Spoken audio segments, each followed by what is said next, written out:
Olá, amigos. Edmar de Moraes. Antes de eu iniciar, como sempre, né, é de praxe, eu peço que se inscreva no canal, me dê a oportunidade, deixe o seu joinha ou o seu negativo, não tem problema, faça os seus comentários e ajude o meu canal crescer e chegar à plataforma do YouTube.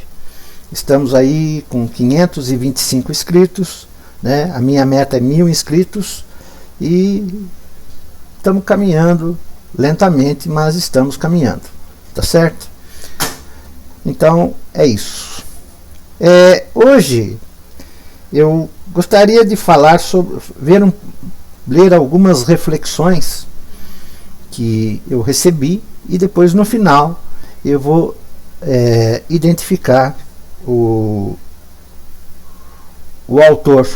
autor, que merece todo o crédito, pois se trata de um tema bem atual, bem relevante, e que nós precisamos parar um pouco para refletir antes de fazermos os nossos comentários, antes de fazermos as nossas críticas, antes de fazermos até agressões às vezes impensadas, mas às vezes chega até vias de agressão, tá? Então esse texto é um texto bem longo e são várias fases, tá? E eu vou começar a lê-lo para os senhores. Esse é um texto reflexivo, tá? De uma pessoa que tem autoridade para fazer essa reflexão. No final vocês vão entender por que esta pessoa tem esta autoridade, tá certo? Então vamos lá. Começando. Eu vejo que essas ameaças são formas de eliminar a política, a discussão dos temas importantes. Eu não me vejo acordado diante de algumas ameaças. Veja a reflexão que eu fiz sobre um grupo de novena que estamos fazendo aqui em um condomínio de classe média. Desafio aceito. Alguns anos atrás, um colega líder religioso desabafou, abre aspas, eu me sinto como uma prostituta do sagrado-se. Eu sou fiel aos ensinamentos da igreja e das minhas convicções. Eu não tenho dinheiro para manter a creche, os funcionários e a missão religiosa. Eu falo aquilo que o meu público quer ouvir. Esse drama existencial adoece, deprime, estressa, anseia e provoca profundas crises existenciais. Quando se vê um líder religioso com a igreja cheia e quase certo que ele está fazendo o, abre aspas, jogo do cliente, fecha aspas. Esta realidade provoca a, abre aspas, cegueira moral, fecha aspas, de Bauman. A cegueira moral é a insensibilidade diante das pessoas e dos acontecimentos. Isso é colocar a principal característica do missionário como algo relativo e não essencial. Por outro lado, quando se firma o pé e faz de tudo para ser fiel à igreja e aos seus próprios princípios, valores, caráter, ética, Nietzsche, este líder religioso enfrenta muitas adversidades na própria igreja, em suas várias dimensões, e ainda sofre consequências externas. O desafio aceito é para dizer que não deixarei os meus princípios e a fidelidade institucional diante dos desafios apresentados na contemporaneidade. Há algum tempo atrás, eu reunia com um grupo para fazer novena em famílias. No primeiro dia, fui profundamente desafiado por uma pessoa partilhar com a alegria a sua atitude de tripudiar um funcionário e formar quase que uma quadrilha ao convocar os demais líderes institucionais a fazerem o mesmo com seus colaboradores. No outro dia, houve um elogio e uma palavra de esperança para aquele, ano seguinte e uma verdadeira, abre aspas, cegueira moral, fecha aspas. Ao não perceber a violência policial, o aumento exponencial dos empobrecidos, miseráveis e a desigualdade social, o dizer, abre aspas, não, fecha aspas, é fácil e não é digno de uma pessoa que compromissou a vida na construção de um mundo melhor e mais solidário. Portanto, aceito o desafio de não omitir a fidelidade institucional e nem as minhas convicções religiosas, políticas e filosóficas. Preparemos para o Natal do Senhor. No primeiro encontro, ouvimos a história da galinha que botava um ovo e sua dona quis que ela botasse mais ovos. E ao alimentá-la em demasia, ocorreu que ela deixou de botar. Essa história contraria o impor o trabalho de crianças e ao tripudiar empregado, que queria aumento de salário e ainda convocar os colegas empresários a fazerem o mesmo. No segundo encontro, chegamos à conclusão: todos somos pecadores, frágeis e limitados. Sérgio instruiu que, de fato, todos são pecadores e precisamos de vigilância permanente para consigo mesmo e para com os outros. Porque muitas vezes somos demasiadamente generosos e misericordiosos para conosco mesmo e carrascos, cruéis, bárbaros, sadomasoquistas com os outros. Neste encontro, fomos chamados a superar o puritanismo e o maniqueísmo. O puritanismo é o pensamento e a ideia de que alguém, em algum tempo, no passado, ou presente, ou futuro, é puro, perfeito, santo. Essa ideia puritana é doentia. Nenhuma pessoa, em nenhum tempo, é perfeita, pura, santa em sua totalidade. Todos somos frágeis e vulneráveis, inclusive as nossas crianças e os políticos de nossas ideologias. Essas ideias são frutos daquela balança, abre aspas, 2 pesos e 2 medidas, fecha aspas. Isto significa colocar para os amigos a misericórdia, para os antagônicos o peso da justiça, da barbárie, da crueldade. Nesse ritmo, não sobra pedra sobre pedra. Isto é doentio, é uma instrumentalização da religião como um elemento para legitimar as nossas mazelas ideológicas. O maniqueísmo é a atitude de uma coisa é boa e outra é ruim, ou uma coisa é do bem e a outra é do mal.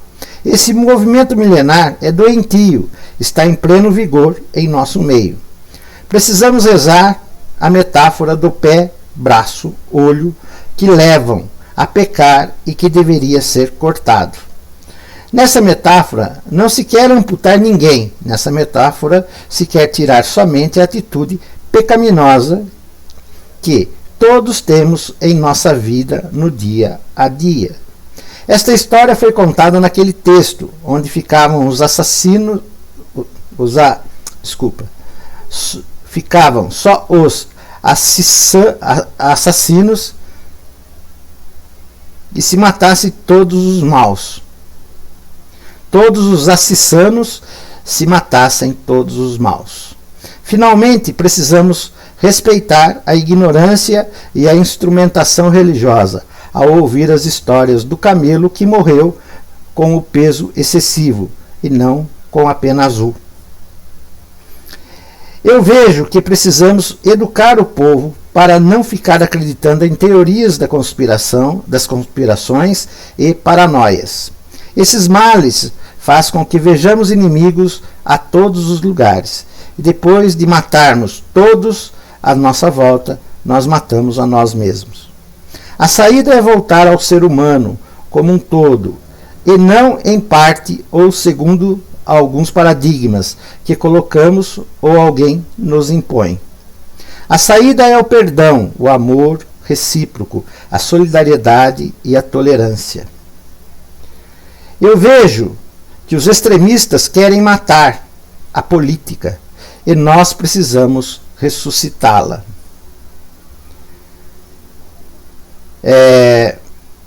Então, esse texto, né, tem continuidade e eu vou ler para vocês. A Lei do Ventre Livre atualizada. No dia 12 de maio de 1871, foi apresentada a, abre aspas, Lei do Ventre Livre, fecha aspas, na Câmara dos Deputados brasileiros. Esta lei dava direito aos filhos dos escravos a nascerem livres, porém eles tinham que viver e crescer até tornar-se verdadeiramente autônomos. Nesse processo de crescimento e liberdade de fato, muitos, abre aspas, donos de escravos, fecha aspas, cobravam os alimentos e todos os demais gastos daquele que nascera segundo a lei do ventre livre. Todas essas tramóias dos, abre aspas, donos de escravos, fecha aspas, faziam muitos filhos de escravos trabalharem a vida inteira para pagar o seu crescimento.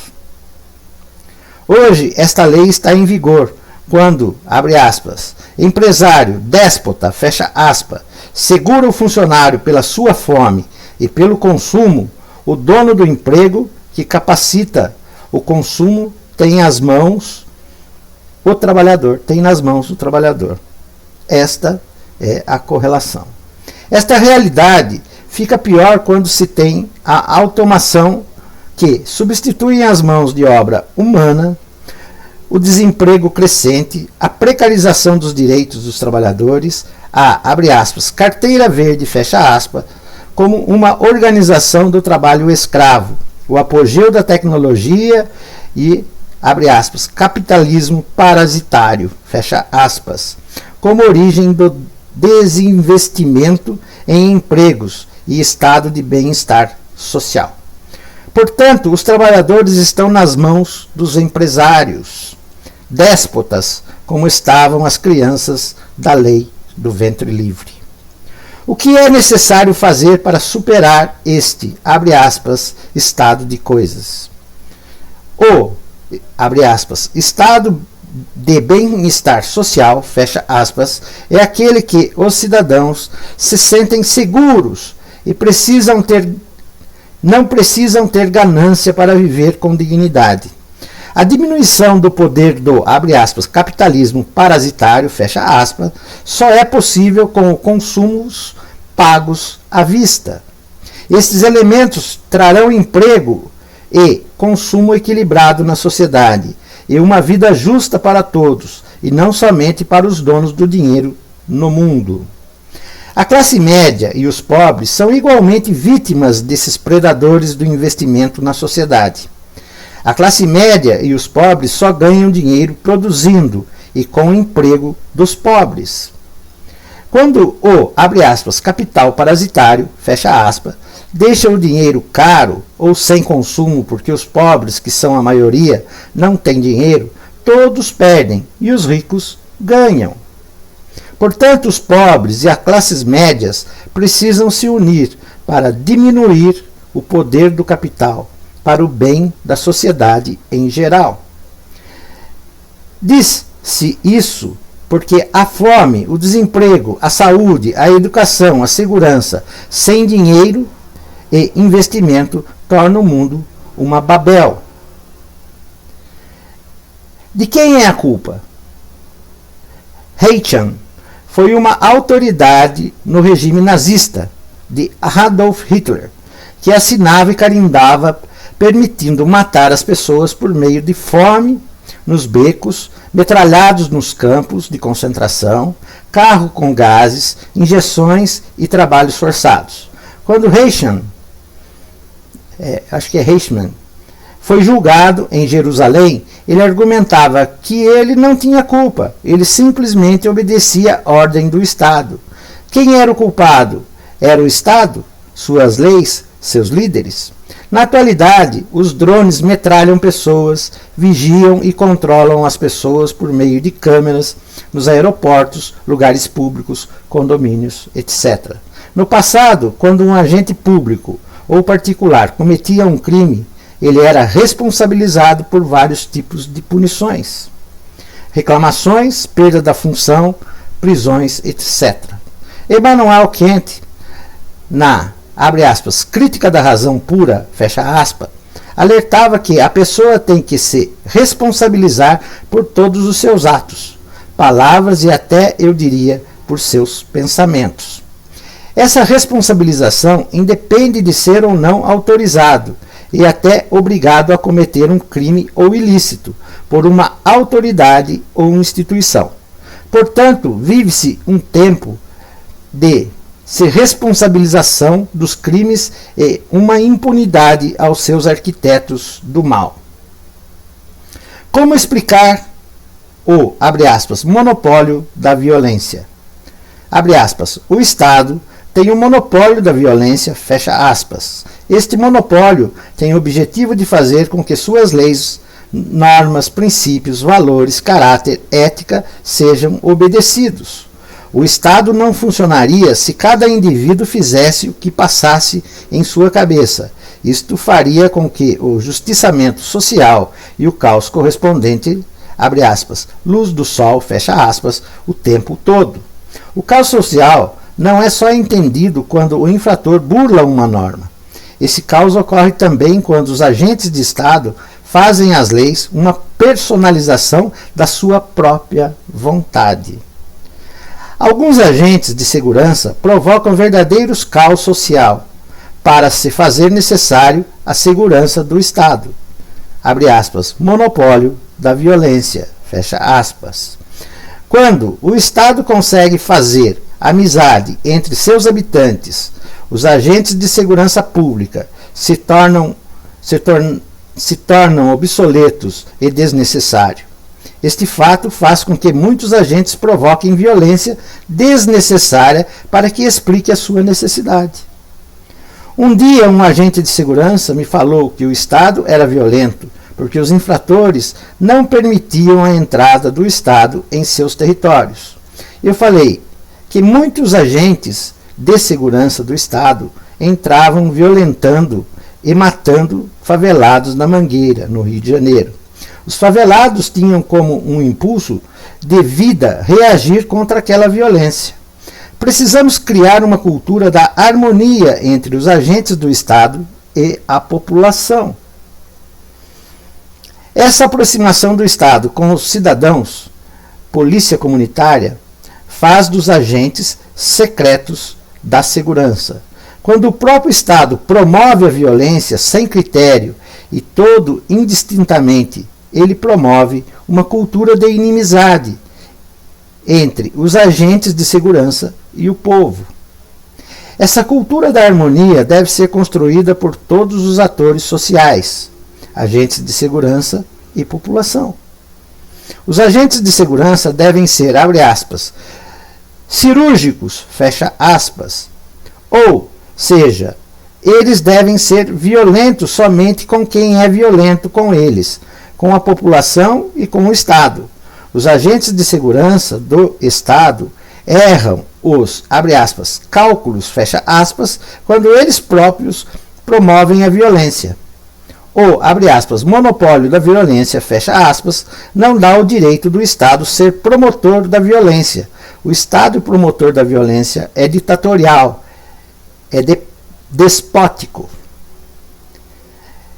Crimes da elite. Jeremy Bentham acreditava que os pobres não criminalizados, abre aspas, ban óptica, fecha aspas, pelo simples fator de ser pobre e fazer parte de determinados grupos étnicos, negros, índios e estrangeiros.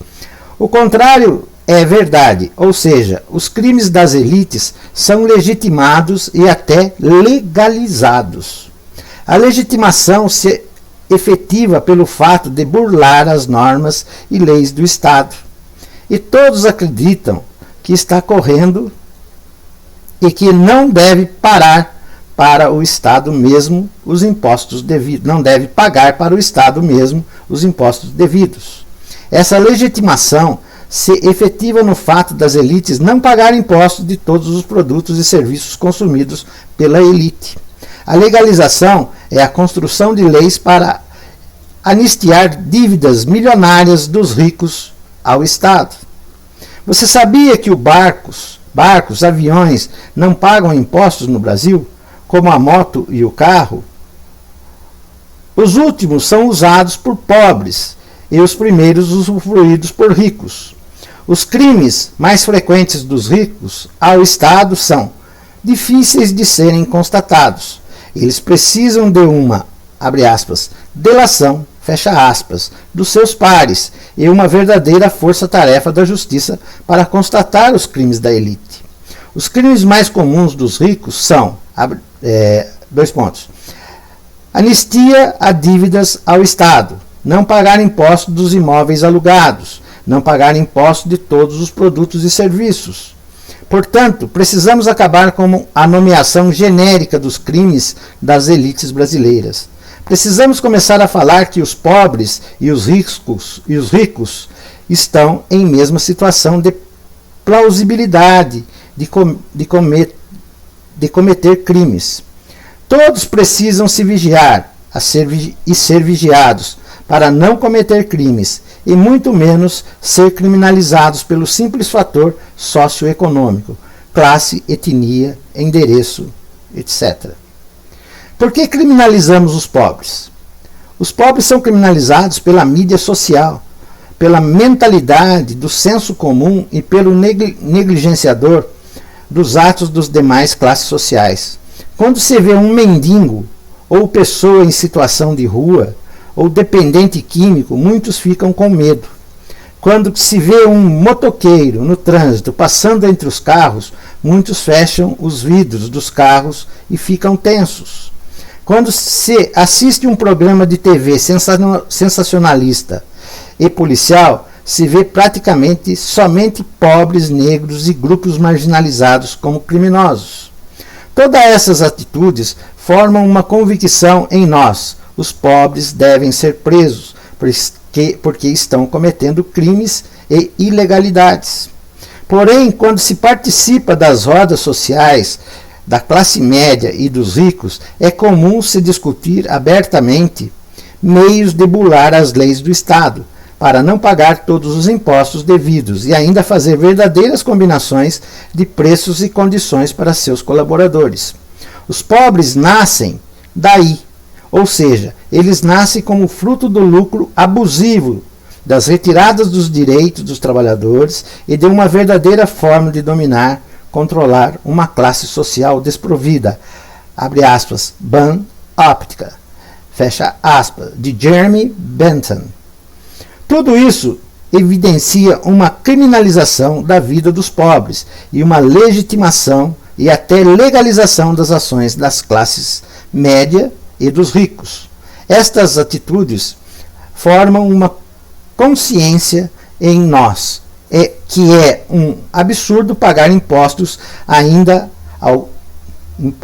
e ainda algumas pessoas não podem ter dinheiro ou poder, porque elas estão preparadas para isso.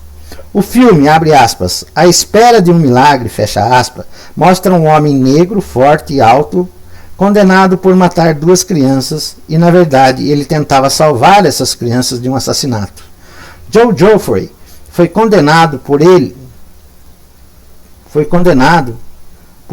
estar no local do crime, e principalmente pela sua etnia, classe social. Portanto, já passou da hora de colocarmos a política, os direitos humanos a serviço de todos, e não de um grupo de privilegiados, que fazem tudo ao seu próprio benefício, para superar todos esses sistemas de massacre e até controle da imagem do pobre e demais grupos sociais marginalizados. É necessário educação, ter consciência que, abre aspas, injustiça é um monstro grande e pisa forte, fecha aspas, Mercedes Sosa. E que temos um compromisso com o futuro das nossas gerações, de não permitir a permanência da discriminação étnico e social no terceiro milênio. Quando condenamos os pobres, Jeremy Bentham, usa-se a expressão apta para expressar que alguns grupos sociais já são condenados pelo simples fato de existir. No caso dos pobres, negros, homossexuais, LGBTs, índios, quilombolas, etc. Esta conclusão não vem de uma hora para outra. Ela é uma construção social de longa duração e com participação de praticamente todos os atores sociais. Na família, é comum os pais alertarem as crianças do, abre aspas, homem mau, fecha aspas. Esse simples fato, sem maldade, pode, e na maioria das vezes coloca o, abre aspas, homem, fecha aspas, como alguém mau.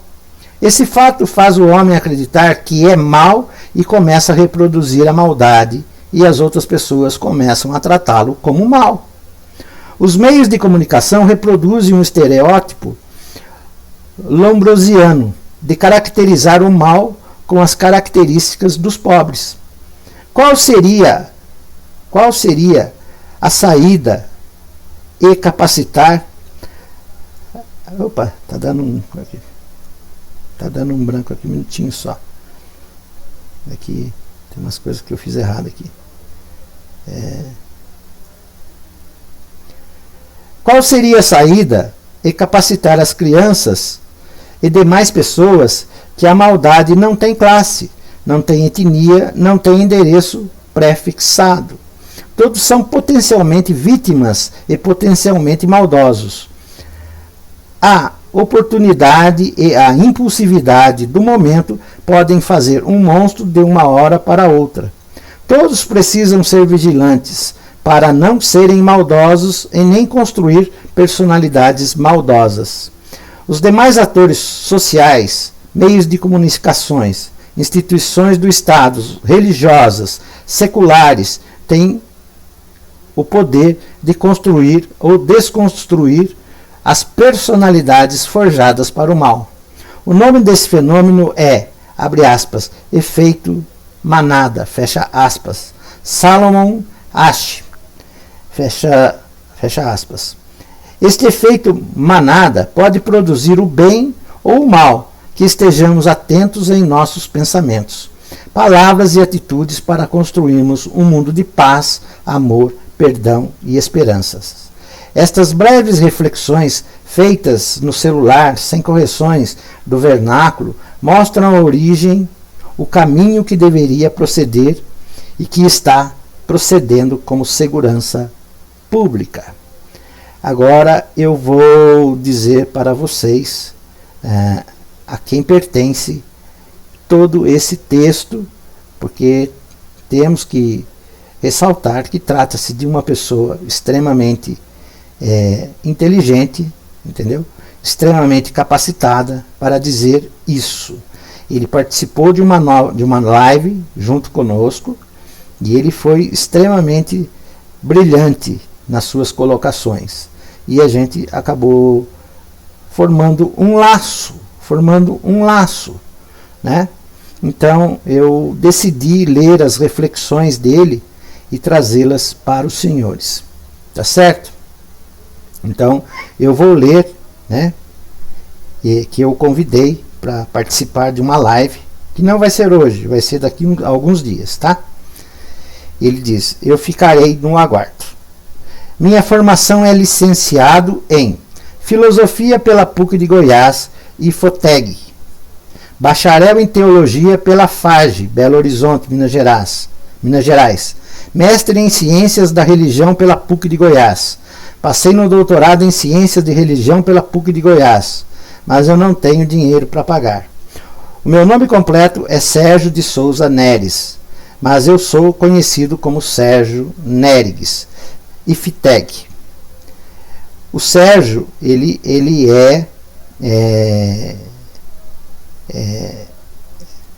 deixa eu ver aqui, se ele diz aqui, ele é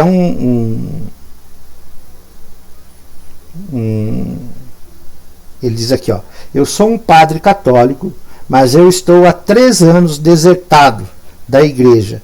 Eu quero fazer os meus projetos pessoais e depois os institucionais. Isso não é virtuoso. Ele deu risadinha. Realmente, não é questão de não ser virtuoso. Ele tem uma visão de vida e dessa atribulação que acabou tomando conta do nosso país. Ele tem uma visão crítica, religiosa, intelectual, né? E ele é bacharel e pré-doutor nas ciências da filosofia, da religião, né? Ele é um cara preparado para participar conosco e elucidar as dúvidas que nós temos, porque é fácil criticar, é fácil apontar os erros, mas é difícil entender o porquê, né? Então, eu quero esses créditos de Sérgio, conhecido, né, como Sérgio Neri, tá certo? Sérgio, ele é, deixa eu ver aqui o nome completo, né? Ele é bacharel em teologia, mestre em ciência da religião, passou em doutorados na PUC de Goiás, e o nome completo é Sérgio de Souza Neres. Ele é um sacerdote que está afastado do trabalho sacerdotal dele, né, para ele colocar em prática questões institucionais, ou seja, trazer luz à sociedade, pelo menos a um grupo da sociedade, com o seu conhecimento e com a sua capacidade de transmitir um posicionamento mais ético para as pessoas que prejulgamos por aquilo que vemos. Como disse aqui bem no texto, uma pessoa foi condenada pelo simples fato de ser negra e estar no local do crime, né? Então é muito triste tudo isso que a gente vê, e este é a finalidade do canal. Nosso canal desde sempre foi um canal participativo, tá certo? Agora, para encerrar, eu vou ler um outro textozinho chamado Oberndorf. Pequena aldeia austríaca. Isso é em relação ao Natal. Não tem nada a ver com política, mas tem a ver com o Natal. Tá bom? Oberndorf. Pequena aldeia austríaca à beira do rio Salzbach, região da Salzburg. Véspera do Natal de 1818. O padre Joseph Mohr estava desesperado porque o órgão da capela havia quebrado. A cantada de Natal seria um fiasco. Logo no primeiro Natal, naquela paróquia, pediu orientação a Deus e se lembrou que 2 anos antes havia escrito um poema simples, também na véspera de Natal. Após uma caminhada pelos bosques nas montanhas da região, encontrou o manuscrito do poema em uma gaveta da sacristia. Correu para a casa de um professor e músico humilde chamado Franz Gruber e lhe perguntou se poderia musicar sua letra para que todos a pudessem cantar logo mais à noite, na missa do galo. Franz olhou e disse que sim, porque a letra era simples e permitiria uma melodia fácil, mas teria de ser tocada no violão, porque não haveria tempo para algo mais elaborado. Não era um problema, porque não havia órgão disponível, né? O padre Mohr agradeceu e correu de volta para terminar de organizar os detalhes da missa. À noite, Franz Gruber chegou na capela com um violão, reuniu o coral para ensinar o hino improvisado. Que música era, afinal? Stille Nacht, Noite Silenciosa, no original alemão, traduzida para o português como Noite Feliz. Naquela noite de Natal de 1818, os participantes da missa da capela de Oberndorf cantaram maravilhados aquele hino tão singelo e profundo, que viria a se tornar a canção natalina mais conhecida do mundo, sendo hoje cantada em mais de 50 idiomas.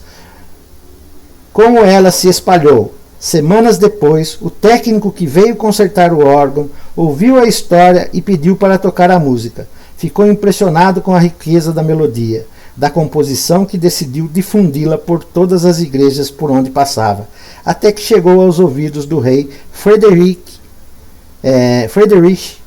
William IV da Prússia, a Nova York, em 1838, e difundida de forma ativa, também pela imigração alemã, que era corrente naquela época.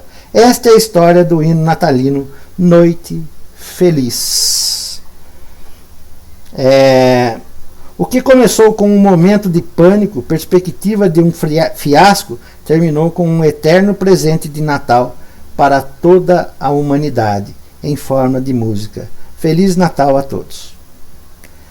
Muito linda esta história. Então este foi um momento de reflexão e cultura aqui do canal Edmar de Moraes. Em breve estaremos com o Sérgio participando em uma live, assim que eu estiver preparado para fazê-la, né? Porque nós teremos uma pessoa altamente capacitada, então teremos que ter perguntas do mesmo nível, tá certo? E quero agradecer a presença de todos. Não se esqueçam, se inscrevam no canal, deixem o seu joinha. Vamos atingir a meta de 1000 inscritos. É fundamental para que esse canal continue o seu trabalho.